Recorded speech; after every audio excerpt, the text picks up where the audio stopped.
Hello everyone. What we are going to do now with our assignment number 3 is take a photo of someone in the classroom looking at them dead on, like this photo that I have up here right now. We want to make sure we can see both ears. We want to make sure that the nose is in the middle. Remember when we did the Fibonacci numbers or the rule of thirds, and we talked about how people's faces are symmetrical, but usually not.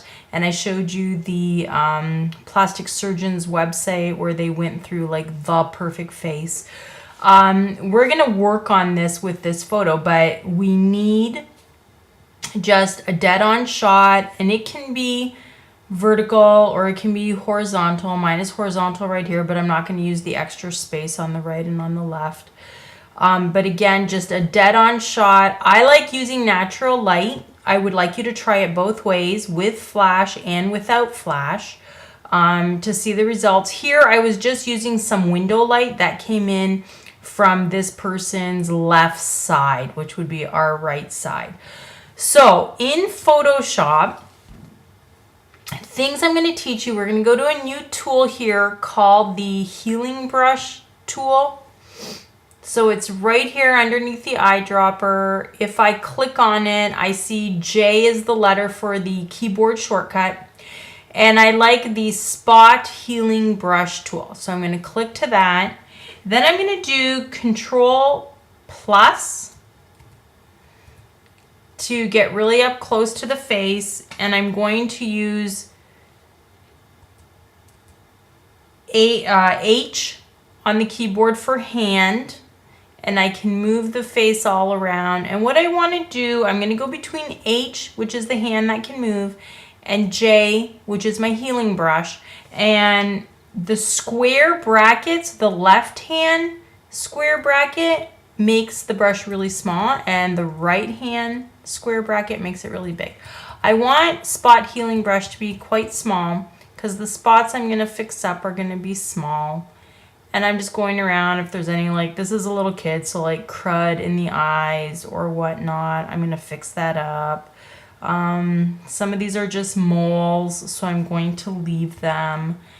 For you guys, any blemishes whatsoever, any little scars you want to lighten up, spot healing is pretty amazing for this. Anything in the nose, whatnot, you want to fix that up. And again, I'm not liking how that's going, so again, I did window workspace basics. Yes, history layers are pulled out. I'm just going to go backwards in my healing brush, backwards in the steps,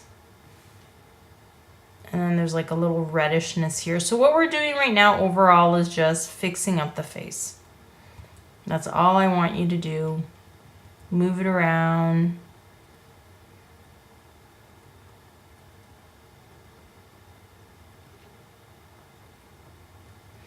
Okay, and when you're happy with that, give it a save. So File, Save As, assignment number 3, your first and last name, and make sure you remember where you save it. It's going to be a JPEG, which is fine. 10 at least. You could go 11, 12 if you wanted to. So I'm going to click OK on that. And do my Control minus now to make it a little bit smaller.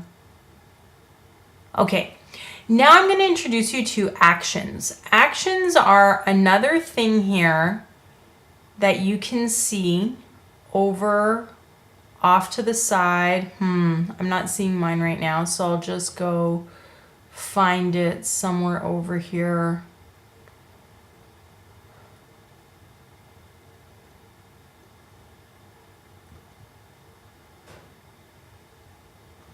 Right here. Under Windows, click on your actions. And you guys are not going to have the exact same ones that I have right here, but I'm going to show you how to load your actions. Right here, there's a little arrow in the upper right hand corner of the actions palette with little lines. Click on that and then click on load actions. And for you guys, I want you to navigate, and again, I'm at home here, so I don't have it, to the H drive photography folder. If you click on that, you will see all the actions. Click on MCP, touch of light, touch of dark. MCP, touch of light, touch of dark. I have it right here. Ignore the copyright, ignore the instructions and tips. Go right to touch of light, touch of dark, right here. And then you're going to play it, which is the green arrow, play selection. When you play it, you see this coming up right here on your layers palette, and you're going to choose a brush, and you're going to make sure that the white box in the left-hand toolbar is above the black box. Because when you do that, oh, and the other thing up at the top, mode, make it normal, opacity, make it 30, I like to go a little under 30%, I'm gonna go like 18%. It's always best to start light and then you can continue. So look at what I'm gonna do here. I'm gonna even out skin tones so that that eye is as bright as the other eye. And if I ever wanna just check, hey, how does that look? Go back in history, see how the left eye gets darker? And then go back down. I like how it's lighter. I'm going to do a little bit of the under eye. The left hand side here is what I really want to brighten up. So using my right hand square brush, I'm going to tap on his left face. I can go to H, make myself into the hand again, push it up. Okay, I'm as far up as I can go. Another thing I would like to do, go back to brush, left hand square brush tool, make it smaller. I want to brighten up these teeth, but just a touch. You don't want to ever make your person look plasticky. And again, go back and check it out. Dark, light. That's just enough. Maybe a little more here on this eye. Okay, and once you're perfect, your person is as nice as you want them to be, all cleaned up. And remember, our tools here are on the keyboard: H for hand to move it around, J for the brush to spot clean it, and then you did an action for the first time, which is MCP, touch of light, touch of dark. You go right to the line that says touch of light, touch of dark. You go down to that green arrow, you hit play, and that's when everything shows up in your layers. If for some reason you want to darken something up, just go to touch of darkness and do the same thing, but on that layer, and you're going to darken up your person. In history, I can totally see what my person looked like beforehand. I'll just click on the top picture right there. Okay, there's a big difference. He's in shadow, teeth are darker, eyes are darker. And now I'm going to click on the last instruction. Here I go. Alrighty, get the picture to this, and I'm going to show you one more thing, how to get it black and white. And again, you're going to go to the upper right hand corner arrow with the lines. You're going to pick a black and white, anything that says black and white. The Kubota Artistic Pack, the Kubota Production Pack you have, there's a lot here that you can use. You want to make sure you are on your background layer, your person layer, because we're going to make it black and white. Actually, I don't like that many in this one. Go to Kubota Artistic Pack. And anything that starts with BW, those are all black and whites.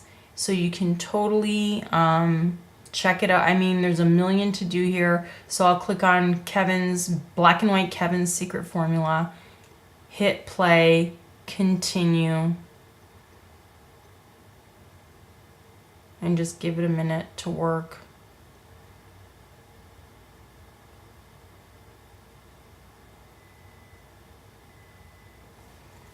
Okay, it's taking more than a minute, but here we go. It's transforming.